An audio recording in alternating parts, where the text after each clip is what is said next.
everybody. I'm here with my good friend Michael. We're at the Glashütte Museum in Glashütte, Germany. Very interesting place. If you love timepieces, I definitely recommend you come here. I love coming here, actually. Michael, tell us the history of the museum. Yeah, our museum here in Glashütte, the German Watch Museum of Glashütte, was founded in the year 2008, so it's exactly 15 years ago that we opened. So we have a little birthday this year, and since the opening 15 years ago, we welcomed almost 500,000 people. So at the end of this year, we expect the anniversary guest. No, okay, that should be exciting. So I guess it's going to be all the brands will participate this year, or all the brands in Glashütte? Yeah, we have a room where watches from all existing or all watch brands of Glashütte can be seen. So they have own showcases, and so you can compare which models they produce today. Okay. All right, let me ask you something. How does this museum inspire visitors to learn more about timepieces or manufacturing of timepieces and the history? Our museum shows the whole history of watchmaking in Glashütte since the beginning in 1845 up to the present time. So you see different kinds of watches. It starts, of course, with pocket watches, but we also have pendulum clocks, marine chronometers, and wrist watches. So I think each guest finds a watch that he himself wears or has already seen, and I think a watch is something where everybody has a certain relationship, because almost everybody wears a watch. It's no question what kind of watch, but everybody has one. Okay. Now let me ask you something. Is there a specific period of time when watchmaking that you liked or that inspired you? What era? Yes, of course.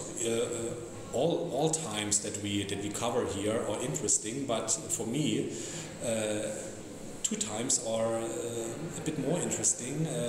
At first, the time around the year 1900, when Glashütte became world famous, got the reputation that we still have today, where a lot of high-end watches were manufactured here in Glashütte, complicated watches with precious metals, with beautiful engravings and finishings.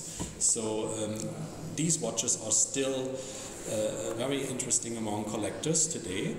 And the second time I like is the time of the GDR period, between 1950 and 1990. These 40 years we produced watches for almost everybody, for the normal people.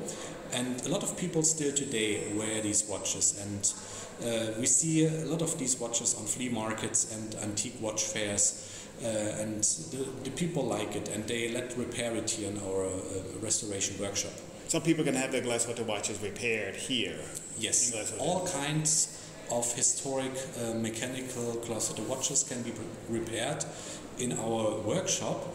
Pocket watches, wrist watches, pendulum clocks. So the people can bring it here, we make a cost calculation, and then our watchmakers can restore and repair it.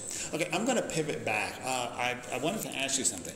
How did Glashütte in this area become a watchmaking area? How did it, all of a sudden, it's just watchmaking everywhere? We normally associate Basel, Switzerland with watchmaking, but Glashütte, you guys really have a long history. Yes, we have a long history that started in the mid of the 19th century, but it was later than in Switzerland or France. The idea for producing watches came from the situation that the mining industry, which was here in Glashütte and in the whole region, because we are here in the Ore Mountains, this industry declined around the year 1800. And there were new ideas needed what to do instead of mining. And some watchmakers, Ferdinand Adolf Lange, Julius Assmann, Moritz Grossmann, Adolf Schneider, started in the mid of the 19th century to produce watches. And this was the new industry here in Glashütte since the mid of the 19th century. And since then, Glashütte became a watch town and no longer a mining town. Wow, that's interesting. Let me ask you this. People buying watches, it's a big comeback now. We thought digital watches would kill watchmaking. You know, people buying watches, mechanical watches, but it seems to be making a big comeback. Why do you think that is? What's your opinion?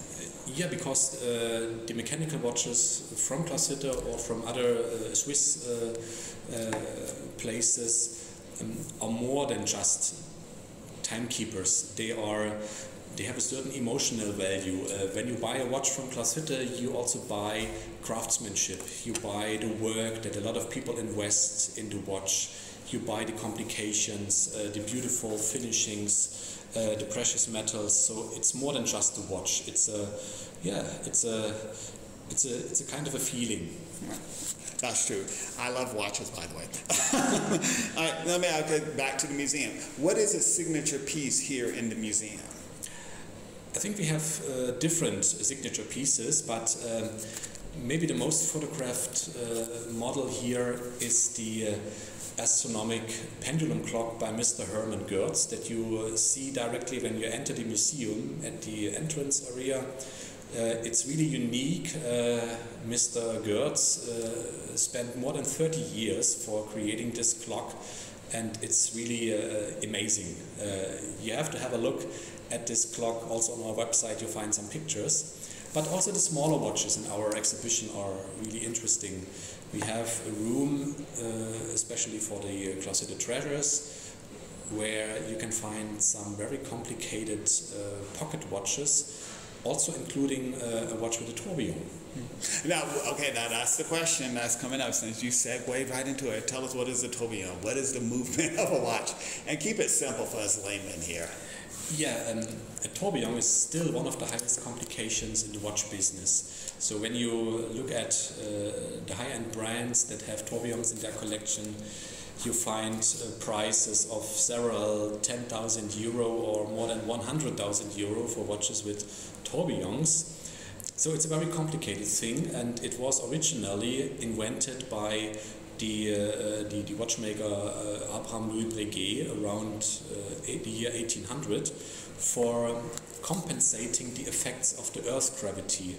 So when a pocket watch was worn in the pocket, the Earth's gravity influenced the mechanics, and it caused some deviations. So some seconds deviation per day, and with this mechanism, with the tourbillon, this effect could be compensated. Mm-hmm. But as the watches were so expensive with this function, maybe many customers said, "Oh, it's not worth for me to spend so much money for having a bit more precision."